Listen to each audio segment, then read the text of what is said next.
Welcome, everyone. My name is Mike Minutoli, and I am a member of the Career Development Office and the Career Education and Coaching team at Yale SOM. We thank you today for joining us for this content on LinkedIn, some of the recruiter insights that our guest speaker will be sharing with us here. And Jeremy is posting some stuff in the chat if you want to take a look at that. But today we're going to talk a little bit about turning your profile into what is hopefully going to become a recruiter magnet. Some of the hints and tips and tricks that you could be setting up to make sure that you're being found on LinkedIn, which I think we're all finding is becoming a place where a lot of recruiters are sourcing candidates for. So with that, I'm going to actually limit my talking and pass it over to Jeremy Schiffling from LinkedIn Guys, who's going to share a lot of these tips and kind of run with our show today. So Jeremy, turning it over to you. Thank you so much, Michael. And thank you to everyone who's joining us today from all over the SOM world. We've got a really exciting presentation in store for you.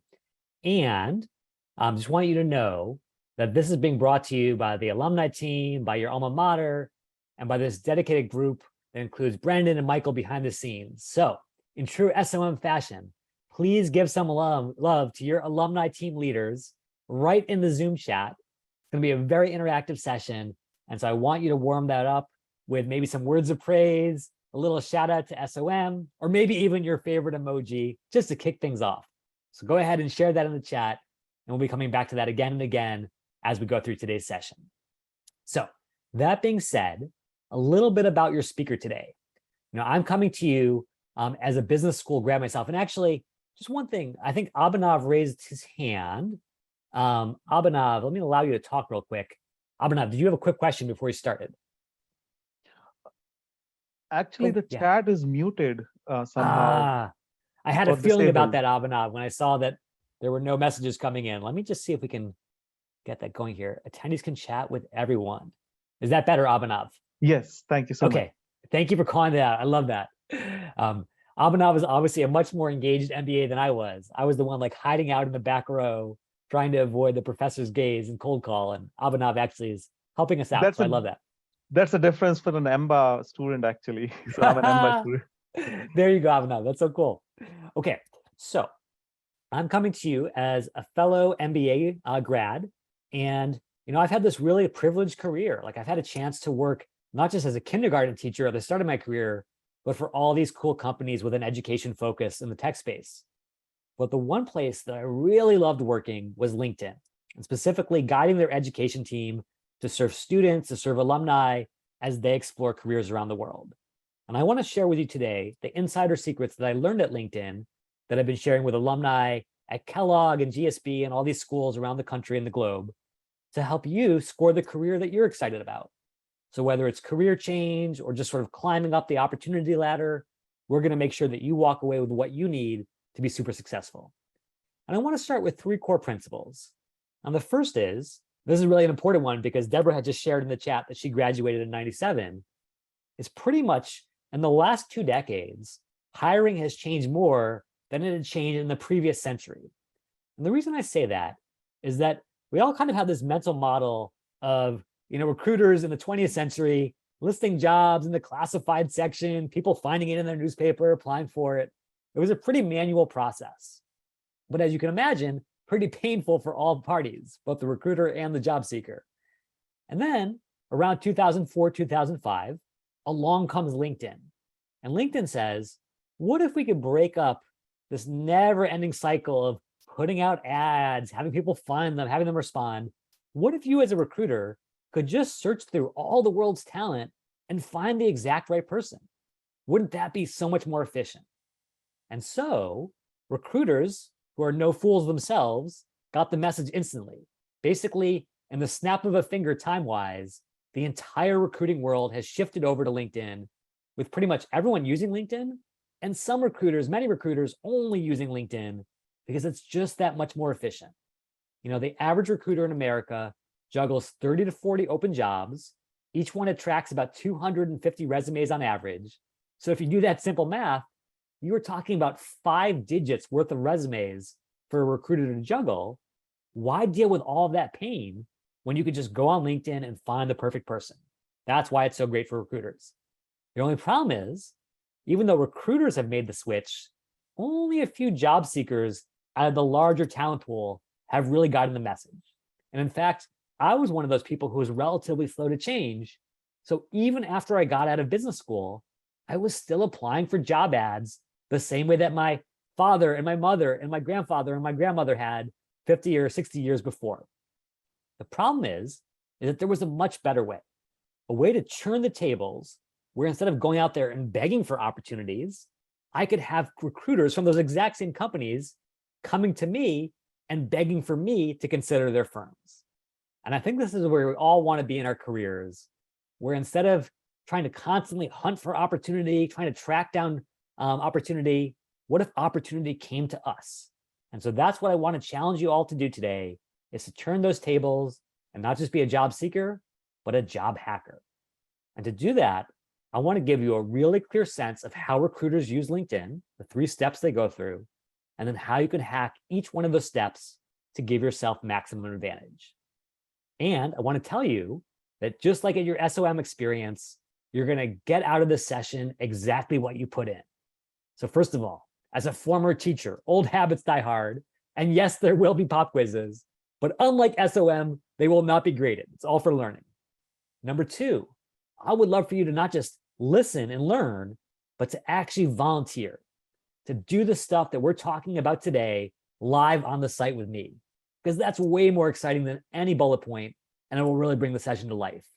And then third and finally, don't be that classic MBA hiding out in the sky deck. Instead, raise your hand, ask questions. I would love to take those at any point. And just to sweeten the deal, any SOM alum who volunteers or asks a question today will get a free copy of my brand new LinkedIn book, the #1 career bestseller on Amazon right now.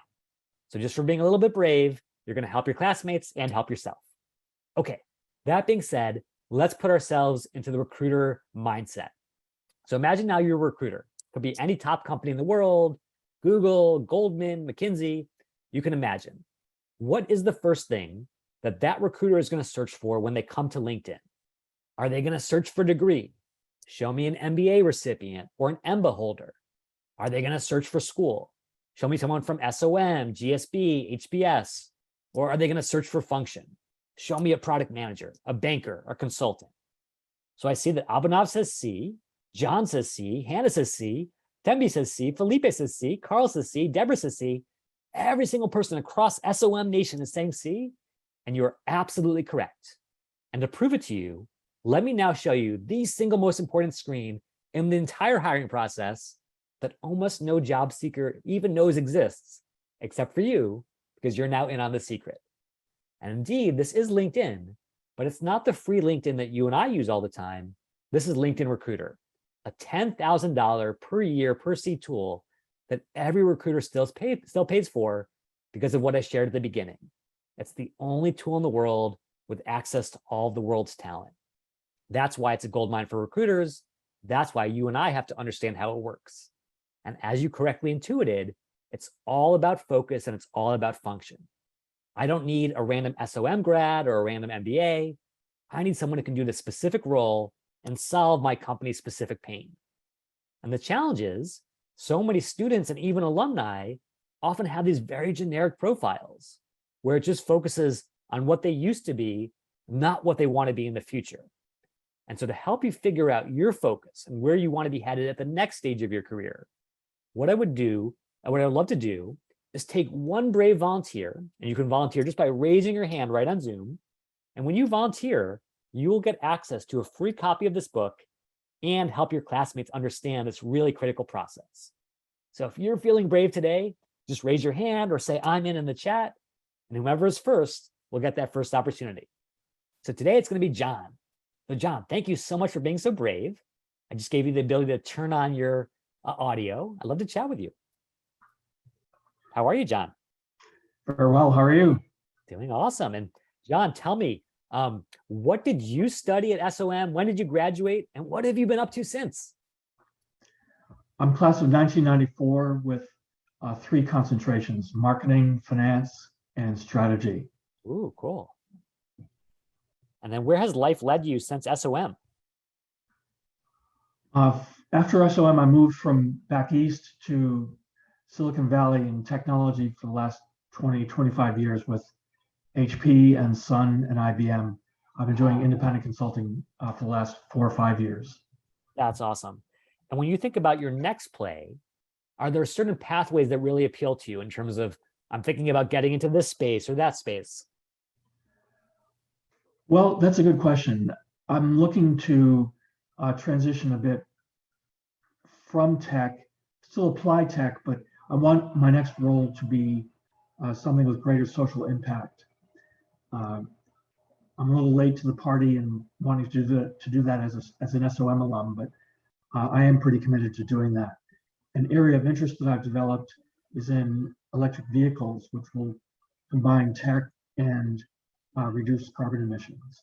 Oh, I love that. And what a perfect confluence of, SOM commitment to social and environmental justice, your business skill set, and where you're located right here in the center of the EV universe. So Right. that's awesome. Now, I got to be honest with you. One thing that I notice about my own MBA classmates, and maybe you notice this about yours as well, is so often we as MBAs tend to put certain jobs up on a pedestal. In the 80s, it was all about being an iBanker. In the 90s, about being a consultant. Now it's all about being a product manager. But the problem is, so many of my classmates pursued these things and then realized it wasn't for them. If I could help you explore the EV field and find a really good fit for you, would that be worthwhile, John? Definitely, yes. Okay, and I want to say, everyone, please root on John in the chat. What he's doing right now and putting himself out in front of the class takes tremendous guts. So please be sure to give him a lot of SOM love.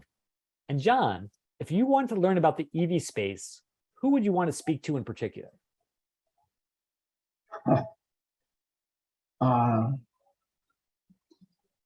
Someone at probably a director or VP level with one of the either new startup EV companies or a larger incumbent in the EV space, like GM or BMW or that ilk. Absolutely, yeah. And so you want to go right to the source. You want to understand what it feels like on the inside. And obviously there's going to be thousands, maybe even millions of those people across the world. But if you want to focus on the ones who'd be happy to chat with you tomorrow, who would those people be? Who are your people, John? I'm sorry, could you rephrase the question? Oh yeah, sorry, I was a little flippant there, but who are the kind of people who would just be so happy based on their bonds with you to share their experience as an insider? Who could you reach out to tomorrow? Well, someone in a functional role in strategy or marketing, which are kind of my two long suits. Yeah, absolutely. And I was thinking specifically, given especially the community we find ourselves in right now, SOM alumni, right? Someone who shares that bond and is excited to sort of meet a fellow traveler, right? Absolutely, yes. It'd be nice to play that connection. Yeah, and so check this out. When I worked at LinkedIn, again on the education team, I got to work on this thing called the Alumni Tool. And it's kind of buried deep inside LinkedIn's guts, but it's really powerful because if you come over to the Yale SOM page and then click on the Alumni tab, you will now see a directory of over 20,000 SOM alumni, and you can filter it in any way you like. And by the way, I'm sharing this in the chat so all your classmates can try this on their own sides simultaneously. So what do you say, John, that we filter this list specifically by electric vehicle? How does that sound? That sounds like a good approach. Okay, so we'll try electric vehicle. And just like with Google, we'll put it in quotes so it searches the whole phrase. And sure enough, look at this. We have 12 alums who are at Ballard, at Siemens, at GM, at Maselio, at Legacy. Any of those firms strike your fancy, John, in terms of, hey, I wonder who that is?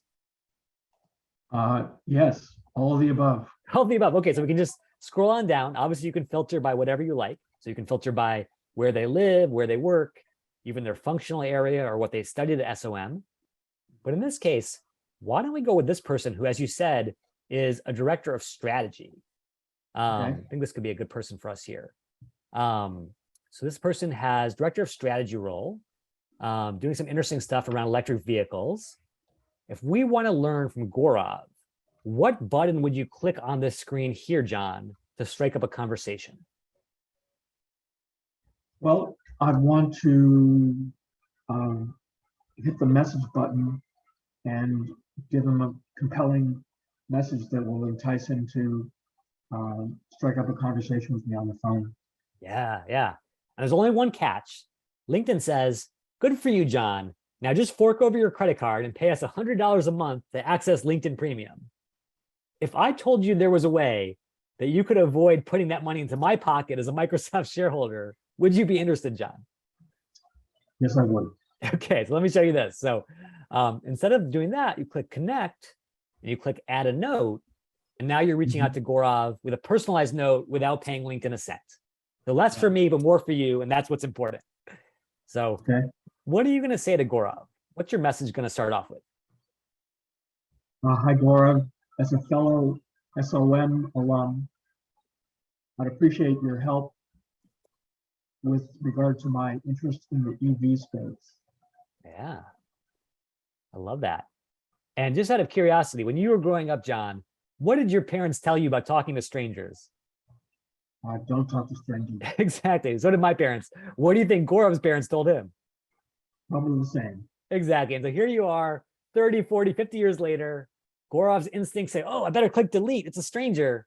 But right there in the first 4 words, you've deactivated his stranger force field. So always play that SOM card. It's so powerful. I love that. And of course, you share his passion for EV as well. So that's great. Okay, where do you go next?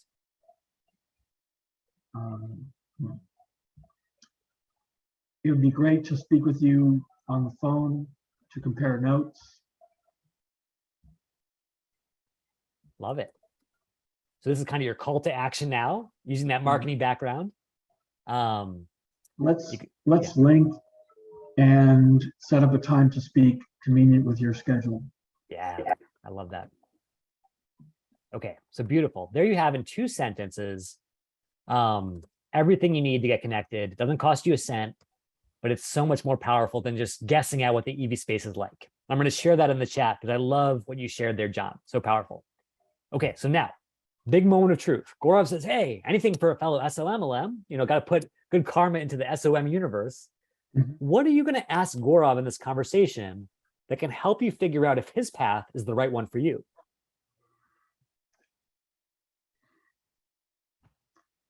And by the way, for any of John's classmates, feel free to share in the chat. Like, don't leave John hanging.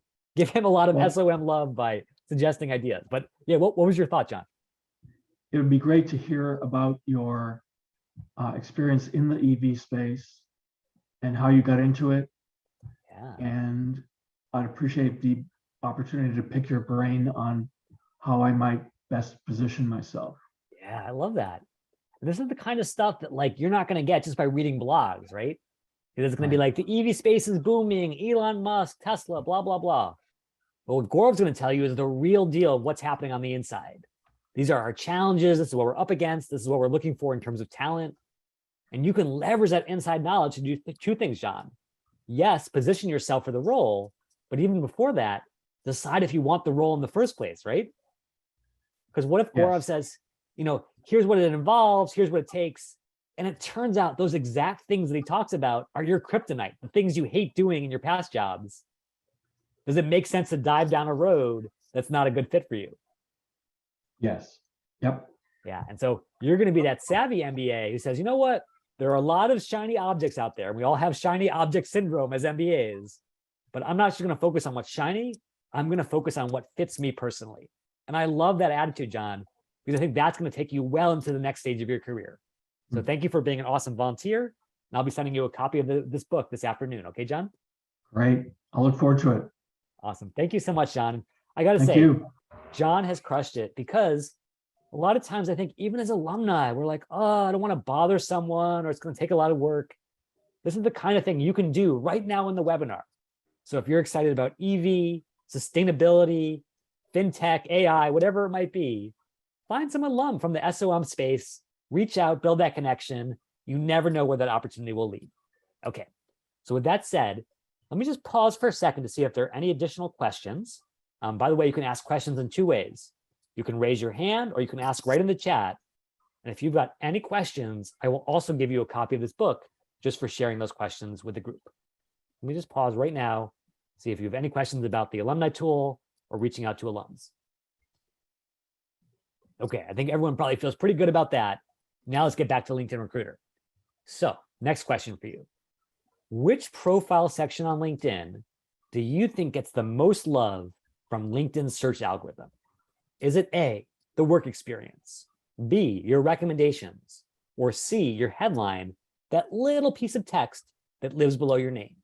So Abhinav says C, Carl says C, Felipe says C. I'm seeing a trend here. Everyone across the SOM community, including John, including Tembi, is saying C. And once again, you've nailed it.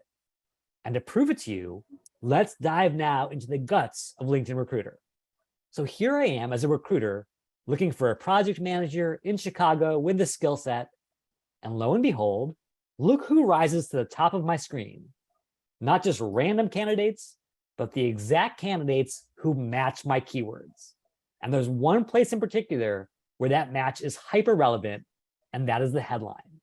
And the reason for that is not by accident, but by design. Because LinkedIn's engineers know that people love to game their resume and their cover letter and their LinkedIn profile. They love to stuff all these keywords in there. But the one part of the profile that is ungameable is your headline, because it's limited to 160 characters.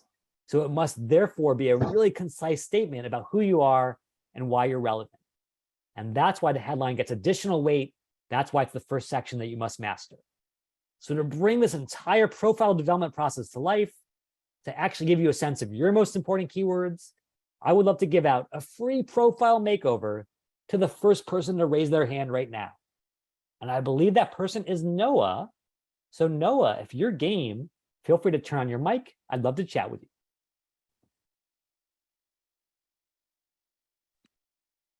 There we go. Hey, Noah, how are you? I'm okay, thank you. Great. And Noah, tell us about yourself. Last year, what you studied, what you've been up to. I'm an 89 alum, Awesome.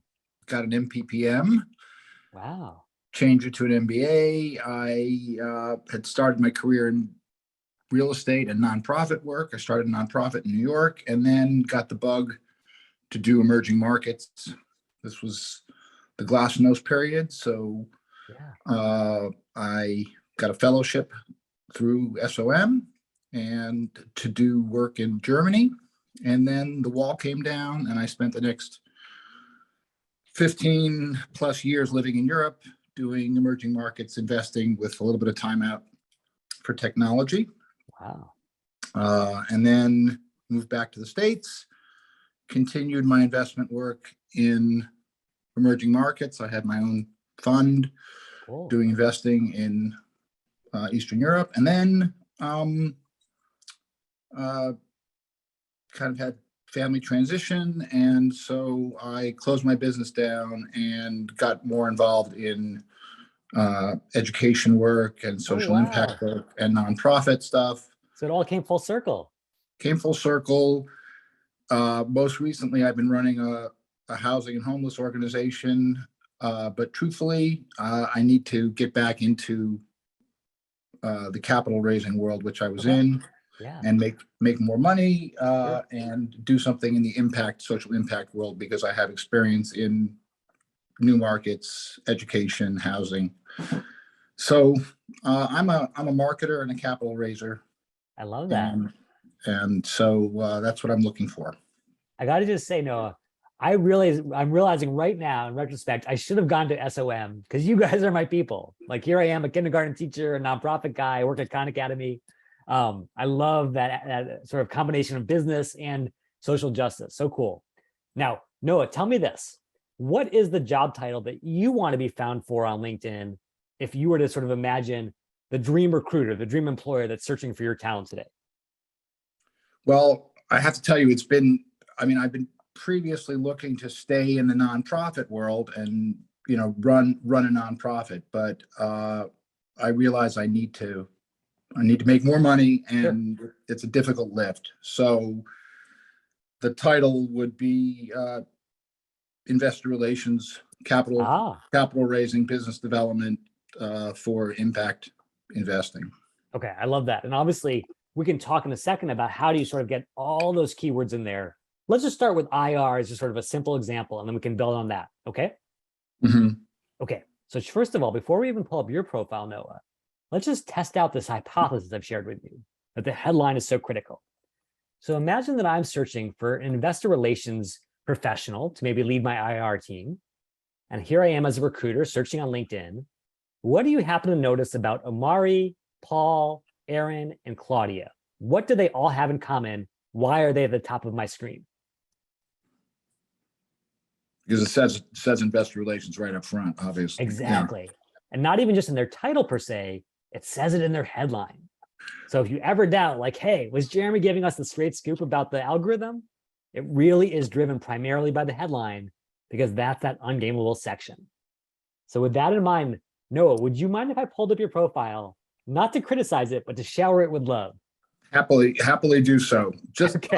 Just with the understanding that investor relations in the corporate world is different than investor relations in the asset management world. Ah, for sure, for sure. And so you can definitely tailor this as you go along. But let's just look at this profile from the perspective of how does it feel algorithmically? And so if I were to put in Noah's profile here, there it is. And by the way, everyone root on Noah, because this is even gutsier now. Now he's sharing his profile, all in the name of learning. Why, or what, let me put it this way. What might you want to change in your own headline, Noah, within the next 5 minutes or so that could pay off well throughout the next stage of your career? Well, certainly putting something in there talking about investor relations and capital raising. Well, capital raising is there. Yeah, capital raising is there. You got that. Absolutely. So I think if investor relations is also important to you, you would also want to include it. If it's not as important, maybe you just focus on capital raiser. Mm-hmm. But that being said, it's really as simple as that. Like when the recruiters are doing their search, it's almost binary. Do you have this most important keyword, your desired job title, in your most important section? If yes, you're in. If no, you're out. And you don't want to be out, right, Noah? So definitely make sure to incorporate it. But now, let me ask you a tricky question. I know that a lot of SOM alumni and MBA alumni, period, are always looking to make dramatic changes in their career, go from one industry to another. If you were not already a capital raiser or IR expert, how could you still incorporate it in your headline ethically? Any ideas, Noah? Or anyone have ideas in the chat? Well, I do have experience raising capital, so right. I think you're in a really good space because you're coming back. You're coming home to where you've been. Yeah. But what about one of a classmate who wants to get into that space but has never been there previously? How can they signal that? And I think Deborah might be onto something in the chat. Or Abhinav, yeah. So you could say, seeking IR opportunities, passionate about capital raising, any kind of way of getting it in there, even with a modifier attached to it, all is equivalent in the mind of the algorithm. It's as simple as that. Do you have your most important keyword in your most important section? If yes, you're in. If no, you're out. So that's exactly how you sort of get around that catch-22. Okay, Noah? Mm-hmm. Okay, but I think for you, you've got a simple case to make, which is, hey, I've done it before and I can do it again. Just make sure you lead with that, okay? Okay. Got it. So Noah, back to our source of truth here, which is the LinkedIn search screen. How stiff is your competition when it comes to the IR space? Again, I know some people are probably a little bit off the standard path, although maybe some of them are more in your space. Yeah, very, very stiff. Yeah, definitely people want to be in this arena. So here's the thing. If I'm a recruiter, the same problem for you is the same problem for me, which is I don't want to look through 300,000 profiles. I want to find like 5 or 10 that are perfect. So what do? I don't just filter for job title, I filter for skills. These are the things that I must see on your profile to be confident that you can walk the talk. And if you had to guess, Noah, what do you think are the most important skills for the jobs you want?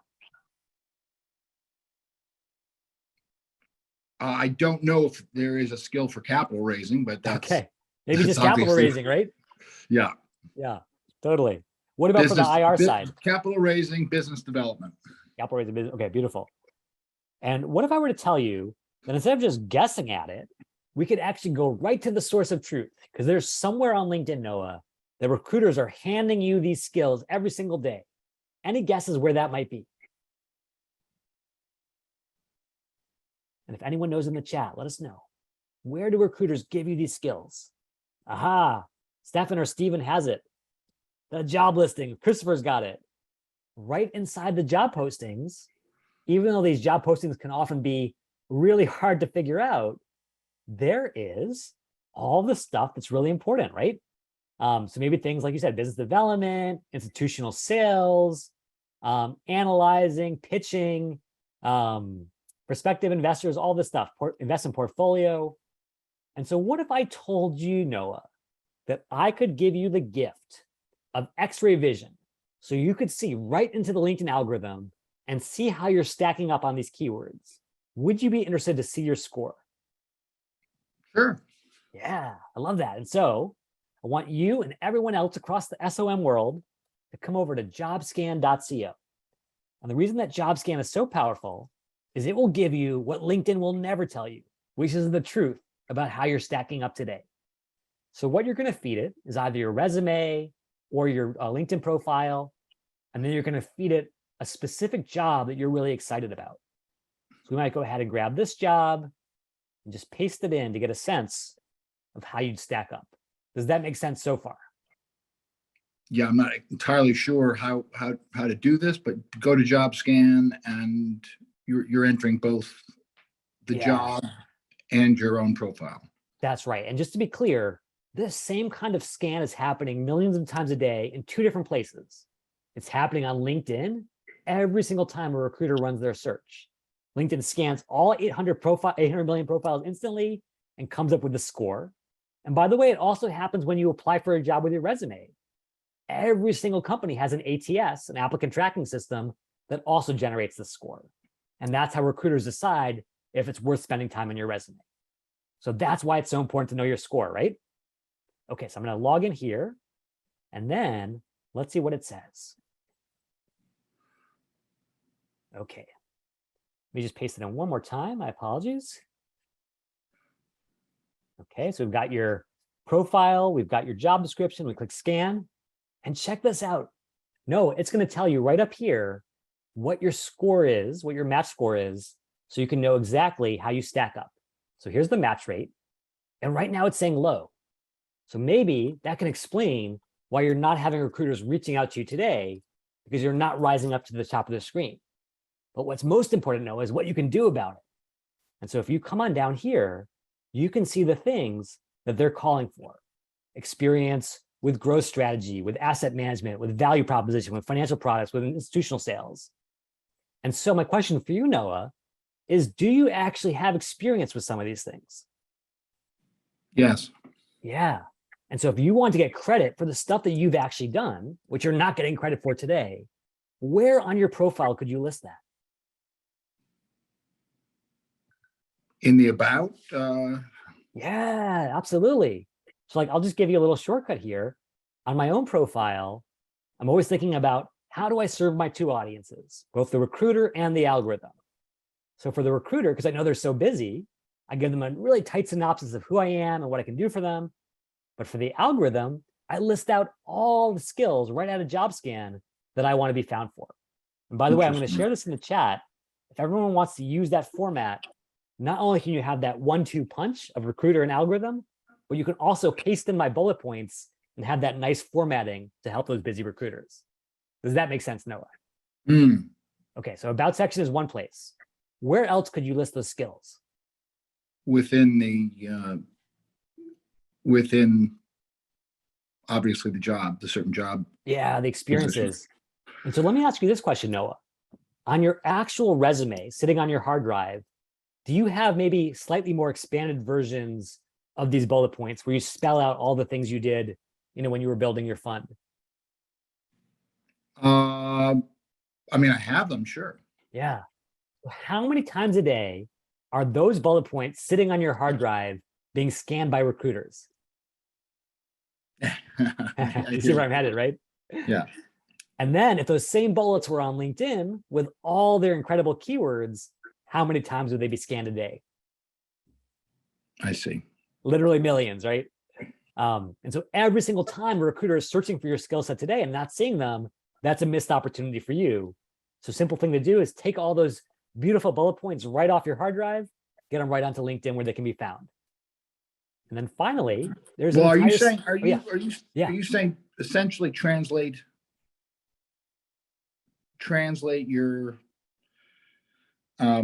resume, your previous jobs and into those skill sets that they're looking for. I mean, make sure that those keywords are in each of the things you've done over your career. Yeah, great call out there, Noah, because there's actually two steps, right? The first step is you might be surprised how many of those keywords are already residing in your resume bullets. And so the first step is just get those resume bullets onto LinkedIn so you can get credit for them.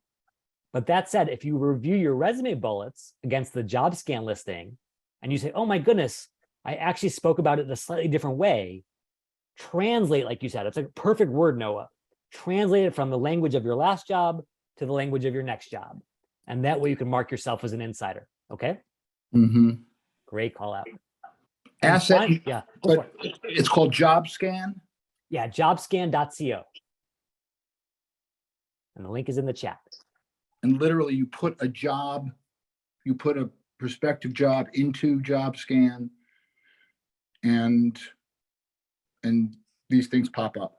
Yeah. And I'll be honest, if you want to use it like a really savvy job searcher, don't just put a single job, paste in 5, 10, 15 jobs. And that way you're not over-indexing on one company's weird language. You're getting a sense of what are the most common keyword patterns across the industry. Okay. Mm-hmm. Mm-hmm. Yeah. And by the way, you can do 2 job scans a month for free. So if you can do 5, 10, 15 jobs at once, you never have to pay for that either. Okay. And so last thing is there is a skill section. And Noah, I've got to give it to you.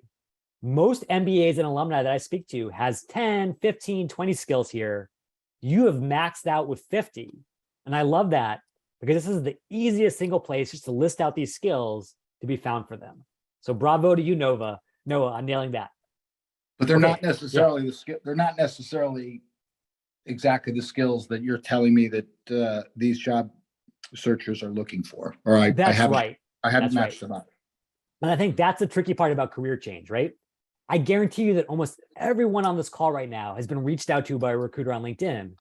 The problem is I bet a lot of people have been reached out to with a recruiter focused on what you used to do, not what you want to do next. And that kind of typecasting happens because we only give recruiters what we used to focus on. If you can change the language to focus on where you want to go, you can help recruiters find you for that next role. Okay. Makes sense.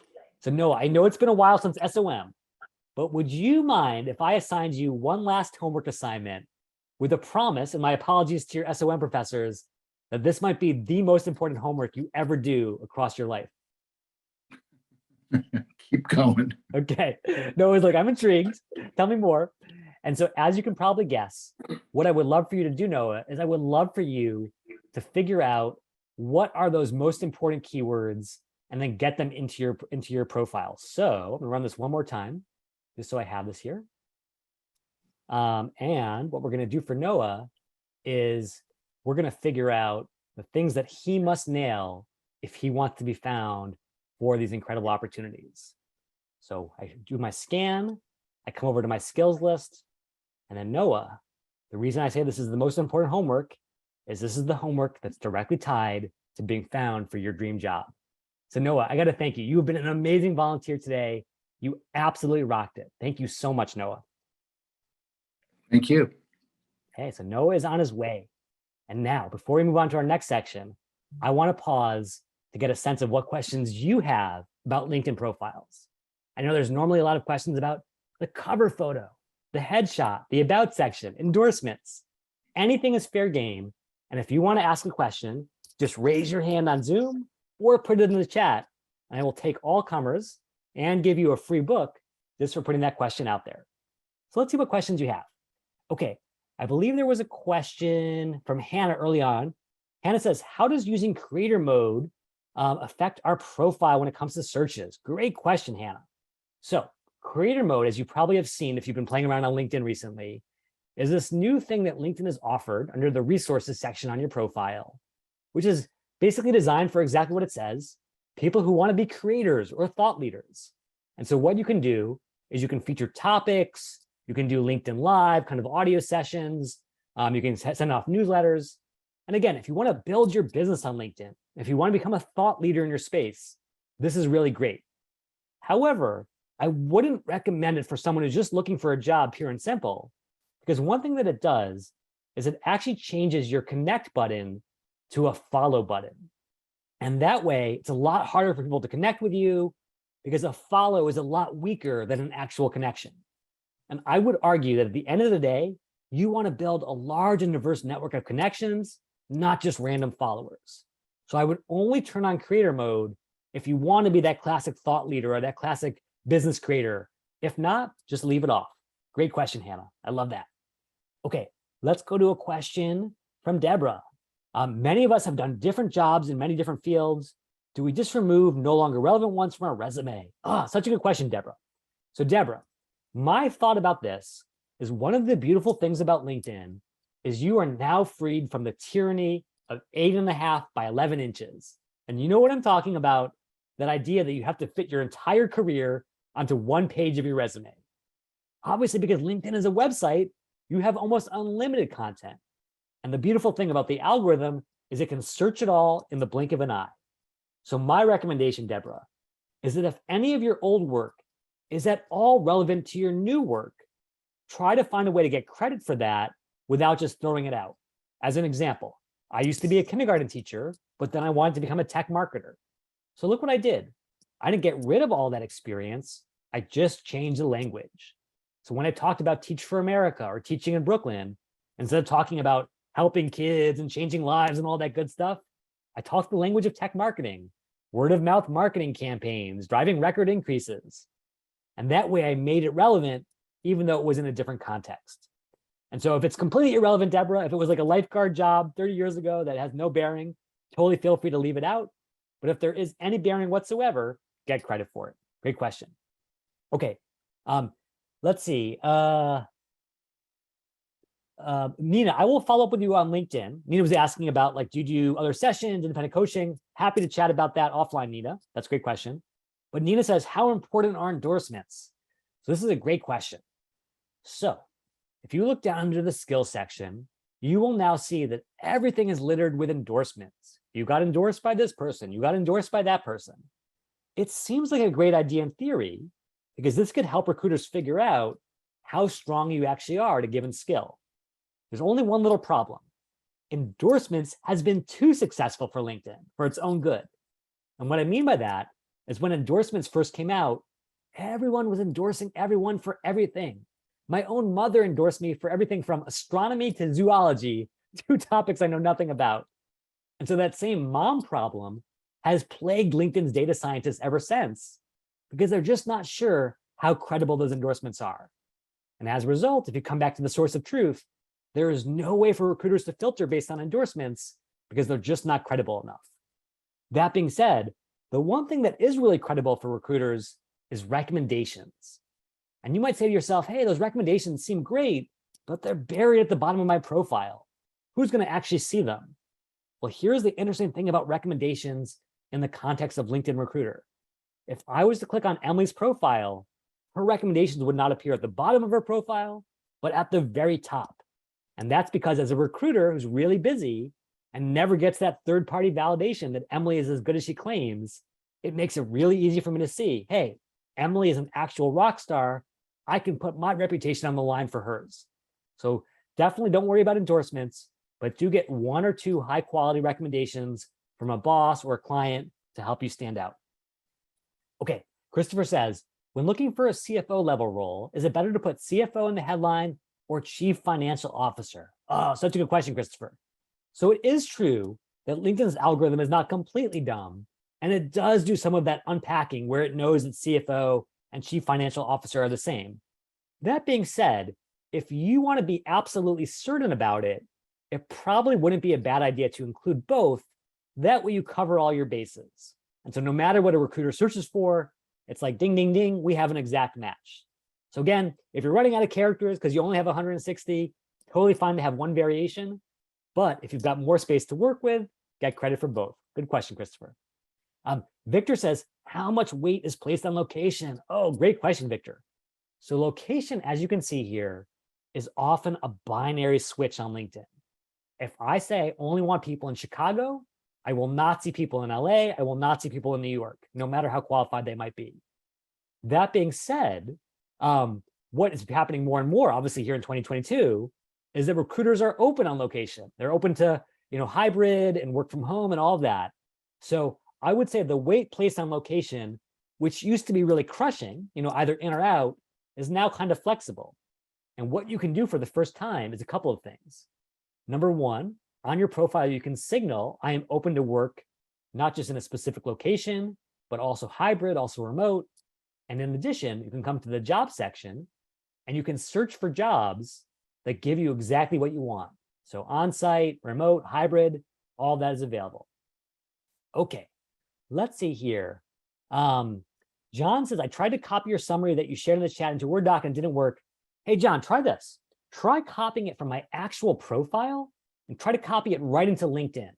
In my experience, LinkedIn to LinkedIn pasting will often work best. So feel free to grab it right off my About section.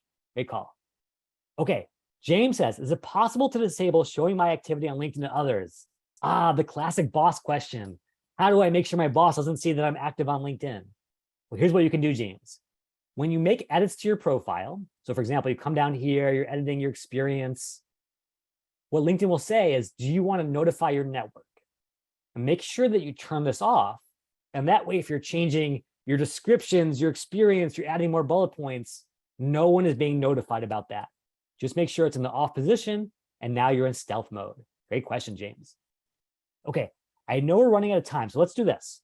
Let's go into the final section, and then I'm happy to stick on for as long as you want to answer any lingering questions. So, last question for you. Let's imagine that you're in the recruiter hot seat one more time. And now you've got a really tricky situation because even recruiters have a limited number of in-mails or messages to new candidates. Now let's imagine that you're down to your last in-mail for the month. Who are you going to send it to? A candidate who's actively looking for jobs, a candidate who knows someone at your company, or a candidate who's following your company on LinkedIn? If you had only one in-mail, but 3 strong candidates, who's getting that final message of the month? So Stanley says A, Christopher says B, Smita says A. Let's see if there are any takers for C. John says A, Tembi says B. Okay, so a couple A's, a couple B's. Stefan or Steven says intersection of all 3. You are absolutely right. It turns out that every one of those things gives you an advantage when it comes to recruiters choosing you. And here's why. So imagine the plight of your poor recruiter. First, they had 20,000 resumes to juggle. Now they come to LinkedIn, and instead of having less work, they have more work, because even after they put in all their filters, they still have 43,000 candidates. What's that poor recruiter to do? Well, they got to make sure that those candidates they reach out to are in-mail worthy. They're actually likely to respond. Because here's the complicated sort of game theory of LinkedIn is, if I as a recruiter reach out to a candidate and they do not respond to my in-mail, I have lost that in-mail for the rest of the month. But if I reach out to someone and they do respond, LinkedIn rewards me by giving me a new credit for another in-mail. So there is a massive incentive to only reach out to engaged candidates. And how do you figure out who's engaged? It all depends on whether they have these things working for them. So here's what it looks like. First thing is, we'll actually go through this sort of one by one. Chat into the chat the name of a job or a company that you're excited about. So you could say, Jeremy, I really want to work at Google. Jeremy, I really want to work at the Sierra Club. Jeremy, I want to work at McKinsey, like Abhinav said. So let's say that you want to work at McKinsey. How do you make sure that McKinsey recruiters filter you in versus filtering you out? So the first thing I'm going to filter for, Abhinav, is I'm going to filter for people who are actually in the game. I don't want to waste one of my precious in-mails on someone who's not serious. I want to focus on people who are actively looking.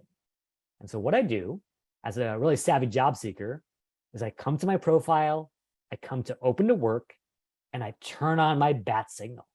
I say, hey, if you're looking for these titles in these locations on this timeline, I'm your man, I'm your person. And oh, by the way, unlike the rest of your profile that's visible to anyone, you can actually shine this bat signal to everyone on the site or just to recruiters, and specifically recruiters who don't work at your current company. So you don't have to worry about your HR department ratting you out to your current boss. So that's a great way to get the message out there and to be filtered in right here on the screen. So if you haven't turned that on, turn it on right now. Number two, all things being equal, if I've got two strong candidates, candidate A knows a lot of people in my company, candidate B knows no one, of course I pick candidate A because it gives me more connective tissue to work with. I can reach out for introduction, I can reach out for a background check. All these things are at my disposal. So how do you make sure that you have lots of connections at all your desired companies? Well, mathematically, the easiest thing is have lots of connections across a diverse network. And what I find is that a lot of MBAs, even savvy alumni, often know way more people in the real world than they're connected with on LinkedIn. So to close that gap, here's another hack. Come to my network at the very top of the screen, come over here to this add personal contact section and import your address books, your Gmail or your work email or your old school email if you have access. And when you do that, LinkedIn will say, hey, it looks like you know Amy and Elle and Catherine. Let's give you that connection because you actually know them in the real world. And just like that, in the span of 24 hours, you can go from 100 or 200 connections to 1,000 or 2,000, which just gives you a lot better chance of being filtered in right over here because you never know who you know and who they might know on their end. And then third and finally, this one is so simple, but it seems so complicated. LinkedIn says, engage with your talent brand. What does that mean? Well, it's basically LinkedInese for is this person even interested enough in your company to follow you on LinkedIn? And so if you're interested in McKinsey, Abhinav, one simple thing you can do in the next 5 seconds is come over here, search for McKinsey, and click this little follow button. And as simple as it is, clicking that one button will get you filtered in here, whereas leaving it off will get you filtered out. Because again, all things being equal, why would I as a recruiter want to waste time on someone who's not interested in me when I can find folks who are actually fans? So 3 simple hacks, and I think of them as very high ROI because they pave the road for lots of success, but they only take a few minutes today. So here's what we're going to do now. I'm going to give you a couple of bonus goodies courtesy of your amazing SOM team, but I'm also going to stick on the line to answer any questions you have. So if you've got any final questions, if you want one last copy of this book, just raise your hand right now or add those questions in the chat. And to remind you, there are really only 3 things that drive the recruiter search on LinkedIn. Number 1, it always starts with focus. I'm not looking for a random MBA or a random alum. I'm looking for someone who can do a specific job. So don't be that classic MBA who just goes after glamour and glory. Go after what's right for you by learning from other alumni. Number 2, when you know where you belong, don't keep it locked in your head because even LinkedIn's algorithm doesn't have ESP today. Instead, get it onto your profile in the form of keywords, your desired job title in your headline, all your skills down below. And then third and finally, make it easy for recruiters to pick you. It's hard enough to get on that screen, but it's even harder to get one of those precious in-mails. So make yourself in-mail worthy. Be open to work, have a large and diverse network, follow all your dream companies. And to help you get there, a couple of bonus goodies. Number 1, I would love to connect with every SOM alum from today's session. Just send me a personalized connection request, and I'm happy to stay in touch, answer any questions you have, and be sure to mention if you want a free book so I can send that out right afterwards. Number 2, as a massive thank you to anyone who reads my book and leaves a review online, I'd be happy to give you a free profile review just for that courtesy. So a link for that is in the chat. And then third and finally, as a massive shout out to Brendan and Michael and your whole SOM alumni team, you have access to the only LinkedIn masterclass in the world designed by LinkedIn insiders. And it's not $100 for you like it is for your peers from other schools. It's absolutely free for the rest of your career, courtesy of SOM. So please send the team a little love in the chat for sharing that. Now, I'm going to finish up with a couple of final answers for those final questions, and then we'll close up for the day. Okay, Hannah says, my students feel self-conscious about what they see as bragging about themselves. Do you have any advice that can get them more comfortable about sharing their experience and accomplishments? Okay, Hannah, that is so fascinating to me as a former teacher. If you feel comfortable, do you mind coming off mute for 1 second? Tell me who your students are. Where are they coming from? Hi, so I teach at the University of North Carolina at Greensboro, and I Cool. teach arts management. So they're undergraduate students, and you know, they're very typical 20, 22-year-olds, and they're starting their career. They have great experience in all kinds of different fields. They really do have work experience. So I teach a careers class, and we're talking about LinkedIn this week, so this is perfect timing. So yeah, they feel like it's bragging when they put things up on something like LinkedIn. So I always tell them, nobody knows you've done something if you don't tell them. So anyway, just curious to hear what you think. Yeah, I totally get it. Because remember, I worked on the education team at LinkedIn. So I was constantly talking to high school and college students. And you know what they told us, Hannah? They said, LinkedIn is the boring social network for my mom and dad. I would never get on that. And I totally understand it. It can seem that way. What I would tell your students, Hannah, is turn it into more of a game. If you think about the way that JobScan works and the algorithm works, don't worry about bragging, but just get credit for what you deserve. So for example, if your students have worked hard to build project management skills or presentation skills or whatever technology they might be using, say, hey, can you find a way to incorporate that into your profile, into your resume? And if you do that, it's not so much bragging as it is just claiming what's rightfully yours. And I think that changes the frame, makes it a little more enticing, and hopefully we'll get them over that hurdle. How does that sound, Hannah? That sounds great. I'll try it in class tomorrow. Thanks. Let for me your know how it advice. goes, okay? Yeah. I love that. Okay, great question. Nina says, do you have a good formula for an effective recommendation? Yes. So of course, Nina, the classic thing you can do is if you have, a former boss or someone who's incredibly high level, who's going to write a recommendation, you can write it for them. And so that could certainly be the easiest. If they don't want you to do that, what you could say is, let's be realistic. The vast majority of recruiters are never going to expand any of these recommendations because they're so busy. The average recruiter spends 6 seconds on your resume or LinkedIn profile. And as you can see, the recommendations often appear condensed. So what I would say is, you don't have to write me 5 paragraphs that no one's going to see. Write me 3 sentences that are going to really win over the recruiter right away. And those sentences can basically be, this is one of the best people I ever worked with. Here's why they're awesome. Here's what they can do for you. And in those 3 sentences, they basically connect with the recruiter, they give them peace of mind that you're awesome, and they give them a sense of your value prop. And then that's really all you need to be off to the races. Love that question, Nina. And let's see if there are any final questions here. Yes, Nina says, how important is it to post to be active in terms of visibility? Okay, so Nina, let me actually allow you to talk real quick if you don't mind. Nina, when we come back to our source of truth, the LinkedIn recruiter screen, do you see anywhere on here, Nina, that recruiters could filter for how often you post on LinkedIn?